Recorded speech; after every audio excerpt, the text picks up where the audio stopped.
ठीक है। First one हम क्या पढ़ रहे थे, मैकेनिज्म किसका, मसल कॉन्ट्रैक्शन का, उसके 4 मैकेनिज्म पढ़े थे। ठीक है, हम न्यूरल ट्यूब और न्यूरल ट्रांसमिशन पढ़ चुके हैं, कैल्शियम रिलीज पढ़ चुके हैं, कहाँ से रिलीज हो रहा था, साइटोप्लाज्मिक रेटिकुलम, नर्व हमने पढ़ लिया, क्लॉज ब्रिज फॉर्मेशन कैसे हो रहा था, याद है वहां पर क्या होता है, ट्रोपोमाइसिन पे एक्टिन बाइंडिंग साइट क्या हो रही थी, एक्सपोज हो रही थी, तो उसके एक्सपोज साइट पे मायोसिन का हेड जाके जुड़ जाएगा और क्या फॉर्म कर देगा, क्रॉस ब्रिज। इसके लिए जरूरी है कॉन्ट्रैक्शन के लिए।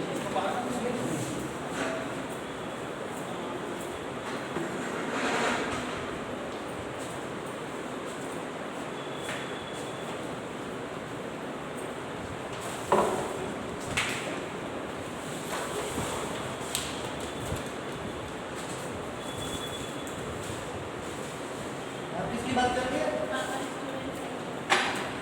पावर स्ट्रोक और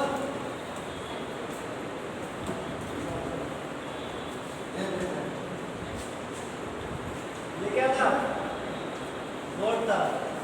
ठीक है, बात करते हैं इसमें क्या होगा, मायोसिन हेड, पाइवॉट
ठीक है।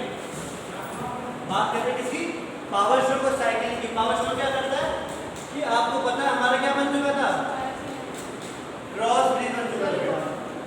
ठीक है, और मायोसिन हेड किसमें अटैच था, एक्टिन बाइंडिंग साइट पे। तो मान के चलिए ये है आपकी एक्टिन बाइंडिंग साइट और यहाँ पे कौन सा हेड है, मायोसिन का। क्या ये क्या था, एक्टिन बाइंडिंग साइट। ठीक है, अब क्या हुआ, मायोसिन हेड पाइवट जो इतना ऐसे फिक्स में जुड़ जाता है, पुलिंग खींचता है क्या, किसे, एक्टिन फिलामेंट को अपनी साइड खींचेगा, इनवर्ट अंदर की साइड, जस्ट लाइक ये है, तो ये ऐसे खींचेगा कि ये और ये इक्वल आ जाए, समझ ना, ये आगे है तो इसे इनवर्ट खींचता है, खींचने के बाद ये दोनों एक लेवल पे आ गए। ठीक है, वैसे क्या कर रहा है, मायोसिन हेड क्या कर रहा है, पावर ऑफ पुलिंग कर रहा है किसे, एक्टिन फिलामेंट को invert, ATP bind to myosin. ठीक है, तो आपकी मायोसिन पे क्या है, एटीपी बाइंडिंग साइट होती है, उस पे क्या बाइंड हो जाता है, एटीपी बाइंड होने के बाद क्या होगा, अब डीअटैच हो जाएगा, डीअटैच हो जाएगा तो क्या हो जाएगी, वापस पहले जैसे। ठीक है, detach is from actin and this cycle repeat, और साइकिल ऐसी साइकिल चलते रहेगी जब तक कैल्शियम और एटीपी रिजेक्ट रहेंगे यहाँ पर। तो मैं मायोसिन का हेड जो उसमें जुड़ चुका था, पाइवट पुलिंग कर रहा है, ऐसे खींच रहा है एक्टिन फिलामेंट को। सोचो ये क्या है, यहाँ पे मायोसिन का हेड है, वो खींच रहा है किसे, एक्टिन फिलामेंट को अपनी साइड खींच के सेम लेवल पे लिया है। ठीक है, एटीपी बाइंडिंग साइड होती है, एटीपी बाइंड हुआ और वो क्या हुआ, डीअटैच हुआ, दोबारा डीअटैच होते वो क्या हो गया, नॉर्मल पोजीशन पे, मतलब दोबारा यहाँ नॉर्मल पोजीशन पहुंचा, कहाँ से, इट फ्रॉम एक्टिन, डीअटैच किससे हो रहा है, एक्टिन से हो रहा है, और ये दोबारा आएगा कैल्शियम, दोबारा है ना जाके क्या करेगा, ट्रोपोमाइसिन पे क्या खोल देगा, एक्टिन बाइंडिंग साइट को ओपन कर देगा, उसमें क्या हेड, मायोसिन का हेड हो जाएगा। दोबारा क्या होगा, वो खींचेगी, पुलिंग करेगी एक्टिन फिलामेंट को इनसाइड, ठीक है, एटीपी बाइंड होगा, दोबारा नॉर्मल हो जाएगा। ये साइकिल चलती रहेगी। ऐसे ही क्या होती है आपकी मसल कॉन्ट्रैक्शन, क्या होती है मसल कॉन्ट्रैक्शन। पावर स्ट्रोक की बात कर रहे हैं, ड्यू टू एटीपी साइकिल मतलब सर्कल में चलती रहेगी जब तक वहां पर एटीपी और कैल्शियम प्रेजेंट रहेंगे, साइकिल ऐसे चलती रहेगी, ठीक है।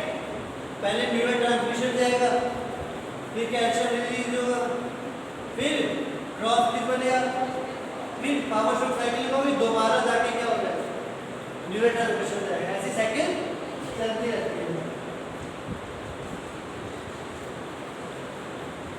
ये समझ में आया मसल कॉन्ट्रैक्शन कैसे होता है? पढ़ेंगे नहीं, दिमाग से उड़ जाएगा ऊपर जाते के रास्ते बाहर, ठीक है।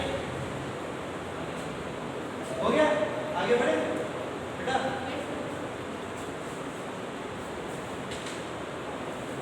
अब क्या पढ़ने वाले हम, clinical disorder of muscle tissue. क्या clinical disorder of muscle tissue,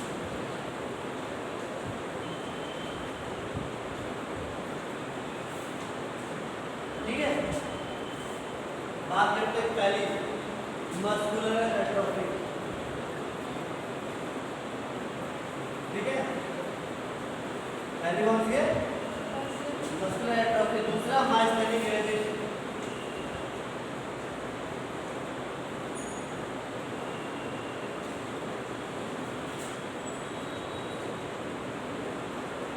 ठीक है। थर्ड क्या है, कार्डियोमायोपैथी। लिख लीजिए, फिर बताऊंगा होते क्या है।